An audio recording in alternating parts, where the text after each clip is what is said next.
Ha sido una delicia escucharte. Abrimos ahora el turno de preguntas.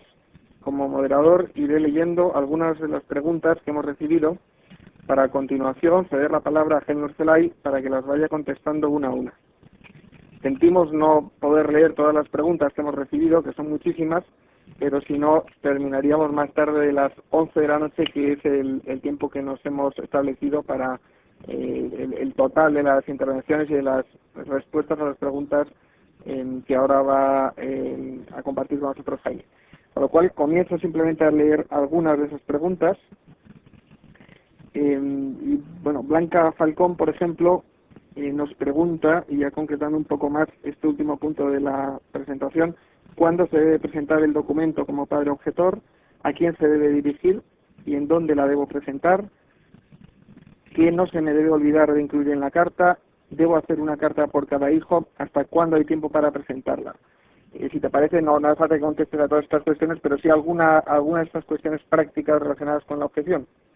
Sí, la objeción de conciencia puede presentarse en cualquier momento, no hay ningún tipo de plazo, y para esto basta presentar un escrito, a ser posible en el propio centro educativo, en el que conste claramente nuestro deseo de acogernos a la objeción de conciencia para que nuestros hijos no cursen la asignatura. Deben constar los datos fundamentales que permitan que se nos identifique y esta voluntad clarísima de acogernos a la objeción de conciencia, que lógicamente se debe corresponder con que luego nuestro hijo no vaya a clase. Si tenemos alguna dificultad para presentar el escrito en nuestro centro, podemos dirigirlo, ya sea a través de un burofax o ya sea a través de cualquiera de los registros de la administración pública, directamente a la administración educativa que corresponda de acuerdo con nuestro domicilio. Es muy importante que nos quedemos con copia sellada del escrito que presentemos a efectos de poder justificar el día de mañana que hemos ejercido este derecho. Que no es una petición, sino que es una declaración de que somos objetores de conciencia frente a la imposición de esta asignatura. Muchas gracias. José Miguel Ocho Pico pregunta lo siguiente: ¿hay alguna relación entre la asignatura de Educación para la Ciudadanía o sus promotores o sus defensores con la masonería? Dice, lo pregunto porque hace unas semanas ha habido una tenida blanca, reunión abierta a invitados no miembros de la organización en argot masónico, cuyo tema era precisamente recabar apoyos a la asignatura de Educación para la Ciudadanía. Personalmente no puedo aportar ningún dato que permita demostrar que existe una relación directa de carácter orgánico entre la asignatura y la masonería, que cita nuestro oyente. Conocía el dato efectivamente de esta tenida blanca en Canarias, donde se ha hecho una gran defensa de la asignatura, y lo que sí es verdad es que si uno analiza cuál es la doctrina que viene sosteniendo las logias masónicas, de carácter laicista, de carácter iluminista, de carácter relativista, etcétera, hay una gran coincidencia con una buena parte de las orientaciones ideológicas de la asignatura. En ese sentido, sí podría sostenerse esa vinculación. Ahora bien, más allá de esto, pues la verdad es que yo personalmente no puedo aportar ningún dato del que pueda responder. Muchas gracias. Herminia Gastón nos pregunta, ¿cómo podemos llegar a las personas que por ignorancia se muestran indiferentes ante esta asignatura y sobre todo hacerles ver la gravedad del tema? Yo creo que ahí tenemos una responsabilidad, los que conocemos lo que esto significa y los que sabemos de su gravedad, de conocer bien a fondo la asignatura, de informarnos y de hacer el boca a boca para que esto se vaya conociendo. Y tratar de, en nuestro ámbito de influencia, de hacer reuniones o de tertulias, charlas un poquito más formales, donde se explique el verdadero contenido de la asignatura y sus implicaciones. Porque nuestra experiencia, y llevamos ya una larga trayectoria de charlas de esta naturaleza por todo el territorio nacional, es que cuando los padres conocen la verdad de la asignatura, el rechazo es casi unánime. El problema está en que a través de la manipulación del lenguaje se nos está transmitiendo una versión blanda de lo que es, que verdaderamente está engañando a muchísima gente. Por lo tanto, informemos, porque podemos hacer todos como ciudadanos muchísimo, y hasta hoy lo viene demostrando día a día desde su fundación. Muchas gracias por ese piropo, Jaime. José Carlos Muñoz nos pregunta, ¿en cuántos países de nuestro entorno europeo se da educación para la ciudadanía como asignatura obligatoria en primaria, secundaria obligatoria y bachillerato? Bien, esta es una pregunta que no tiene una contestación fácil, no porque no estén los datos a nuestro alcance, sino porque la diversidad de fórmulas y de soluciones a través de los cuales se acometen contenidos o enfoques relacionados con educación para la ciudadanía en los países europeos es enorme, con lo cual cualquier respuesta que se diera a esa pregunta tendría que estar muy matizada. En unos casos se trata de contenidos transversales, en otros casos de contenidos de otra asignatura, en otros casos se trata de asignaturas específicas pero no obligatorias, en unos casos se da en colaboración con los padres, en otros en relación con las iglesias. Es decir, que la heterogeneidad, no solamente en cuanto a los contenidos, como antes decía, sino en cuanto a la fórmula y la dedicación y la extensión y la metodología, etcétera, es enorme en Europa. Desde luego lo que hay es pocos casos como el español, donde la asignatura sea obligatoria y específica en toda clase de centros, en primaria, en secundaria, ya sea lo que en Europa se llama secundaria inferior y superior, y en bachillerato. En concreto, si yo no me equivoco, y creo que tengo los datos al día, solamente Bélgica y Rumanía tienen la asignatura obligatoria en las 3 etapas educativas. En el resto hay una gran diversidad. Ciertamente en la educación secundaria e inferior hay un buen número de países que la tienen, pero desde luego sostener que esta es una asignatura que está implantada en toda Europa, tal y como se ha desarrollado en España, es una grandísima falsedad. Muchas gracias, Jaime.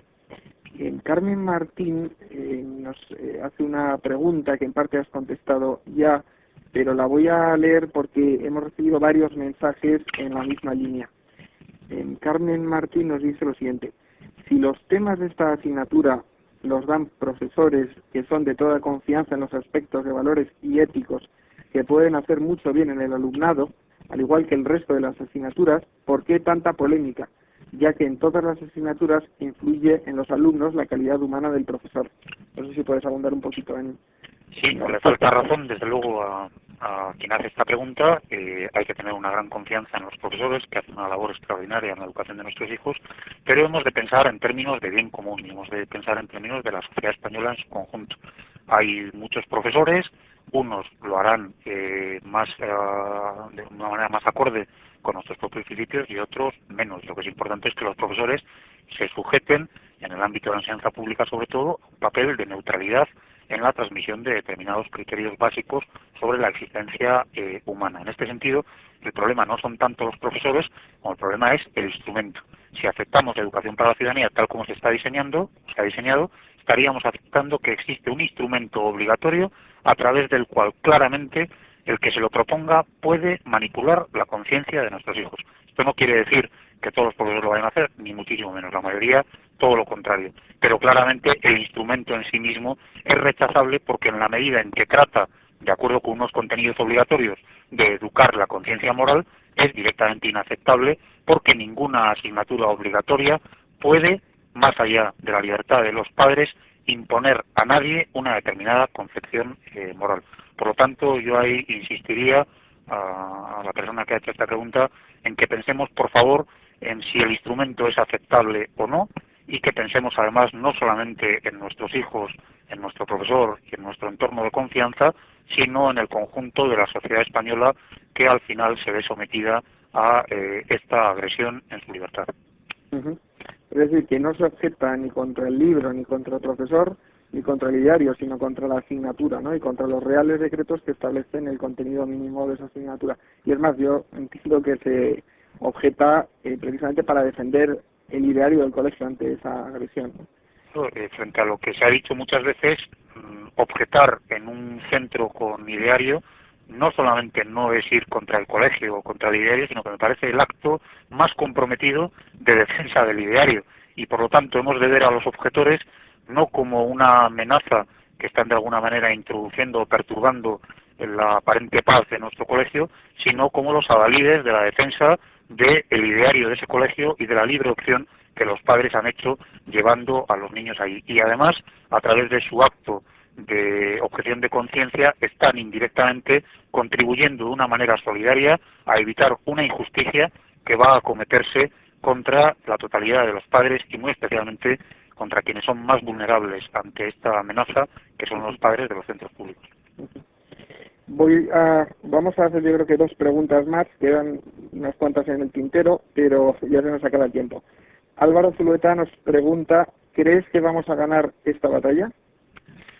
Estoy convencidísimo, y lo creo primero porque la libertad se acaba por imponer y la libertad acaba triunfando. y así nos lo ha demostrado la historia. Y esta es una batalla de libertad y estamos convencidos de que es así porque estamos defendiendo algo tan básico como es la libertad de conciencia y la libertad ideológica en la escuela. Pensamos que tenemos todo a nuestro favor. Pero es que además tengo la extraordinariamente positiva experiencia de ver a muchísimos padres en toda la geografía nacional que están despertando ante lo que esta asignatura significa y que están dispuestos a llegar hasta el final en la defensa de su derecho a educar a sus hijos. Y eso no hay gobierno que lo pare. Una sociedad civil movilizada y articulada en torno a una bandera tan importante como es la de la libertad es realmente imparable. Tardaremos más o tardaremos menos, no importa, porque esta es una batalla de medio y de largo plazo. Pero estoy convencido de que finalmente la sociedad civil va a ganar frente a esta pretensión totalitaria del poder político. Y engarzando lo que nos acabas de decir, Manuel Martínez nos escribe lo siguiente: no entiendo los motivos por los cuales todavía no se ha convocado ya una gran manifestación en contra de dicha asignatura. Bueno, no me corresponde quizá a mí el contestar, porque la entidad con la que trabajo es una entidad que fundamentalmente lo que trata es de hacer una aportación desde los ámbitos profesionales a lo que es la investigación, el desarrollo, el análisis y por supuesto la promoción de alternativas a la asignatura y no tanto llevar a cabo convocatorias de este tipo. La manifestación es una alternativa que siempre cabe y que no hay que ni mucho menos desdeñar, pero quizá no es en estos momentos, por lo menos a mi juicio, la vía más idónea. Las manifestaciones, con ser importantes, empiezan y terminan en un espacio de tiempo muy corto y después nos volvemos todos a casa. Sin embargo, el medio que estamos proponiendo, la objeción de conciencia, es algo que nos compromete de una manera permanente, es algo que se va a prolongar en el tiempo y es algo que va a estar recordando permanentemente a quienes tienen que tomar la decisión de carácter político que hay una cuestión sin resolver que muchos padres consideran que atentan contra su libertad más básica. Por lo tanto, pienso que en estos momentos es fundamental, para los que estamos convencidos de la necesidad de esta batalla, que centremos todos nuestros esfuerzos, primero, en informar a la ciudadanía de la realidad de la asignatura y segundo, en proponer, para que cada uno libremente, por supuesto, de acuerdo con su conciencia, haga lo que le parezca más oportuno, la objeción de conciencia, porque pensamos que es el medio más idóneo para que finalmente se rechace esta asignatura y para defender nuestro derecho. Que en un momento determinado se considera que también es oportuno manifestarse en las calles, pues fenomenal, pero yo creo que ahora es importante no dispersar esfuerzos y concentrarnos en lo que verdaderamente es esencial. De todas maneras, insisto, no deja de ser una opinión, por supuesto, muy particular y respetuosa, desde luego, con cualquiera que mantenga lo contrario. Y desde luego nosotros entendemos que efectivamente que el medio más eficaz es la objeción. Ya estoy hablando en nombre de Actoir, pero desde luego tampoco descartamos otra medida de presión. Yo creo que sirve para llevar a la opinión pública en un momento particular pues un mensaje muy concreto, que es que hay un grupo relevante de ciudadanos, de padres y de no padres, pero que, digamos, defensores de la libertad, que no están dispuestos a que el Estado se arrogue en educador de las conciencias de los niños, ¿no? Bueno, vamos, desde luego es un tema que tenemos que poner de acuerdo a mucha gente y yo espero que en algún momento sí que sea posible y sea conveniente, así lo vemos todos. Bueno, pues yo creo que vamos a terminar ya, nos queda un minuto para las 11. Muchas gracias a todos los que habéis aguantado hasta esta hora. Muchas gracias sobre todo a Jaime Urcelay por su generosidad y por su claridad de ideas, de la que ha hecho gala una vez más esta noche. Y bueno, terminar con una exhortación: si eres padre o madre con hijos de edad escolar, objeta cuanto antes, da igual que el colegio sea público, concertado, privado, pero objeta. Y si no tienes hijos en edad escolar, firma por lo menos el manifiesto que encontrarás en epcno.org, esa web que ha mencionado tantas veces Jaime. Bueno, con esto ya terminamos la teleconferencia, podéis colgar el teléfono. Por cierto, la teleconferencia la colgaremos en actoir.org en los próximos días. Y sin más, daros las buenas noches a todos y sobre todo las gracias a Jaime por estar esta noche con nosotros. Muchas gracias a vosotros, Ignacio, y muy buenas noches también para todos los que nos escuchan. Muchas gracias. Ha sido una delicia escucharte. Abrimos ahora el turno de preguntas. Como moderador iré leyendo algunas de las preguntas que hemos recibido para a continuación ceder la palabra a Jaime Urcelay para que las vaya contestando una a una. Sentimos no poder leer todas las preguntas que hemos recibido, que son muchísimas, pero si no, terminaríamos más tarde de las 11 de la noche, que es el tiempo que nos hemos establecido para el total de las intervenciones y de las respuestas a las preguntas que ahora va a compartir con nosotros Jaime. Con lo cual, comienzo simplemente con la masonería. Dice, lo pregunto porque hace unas semanas ha habido una tenida blanca, reunión abierta a invitados no miembros de la organización en argot masónico, cuyo tema era precisamente recabar apoyos a la asignatura de Educación para la Ciudadanía. Personalmente no puedo aportar ningún dato que permita demostrar que existe una relación directa de carácter orgánico entre la asignatura y la masonería, que cita nuestro oyente. Conocía el dato efectivamente de esta tenida blanca en Canarias, donde se ha hecho una gran defensa de a través de cualquiera de los registros de la administración pública, directamente a la administración educativa que corresponda de acuerdo con nuestro domicilio.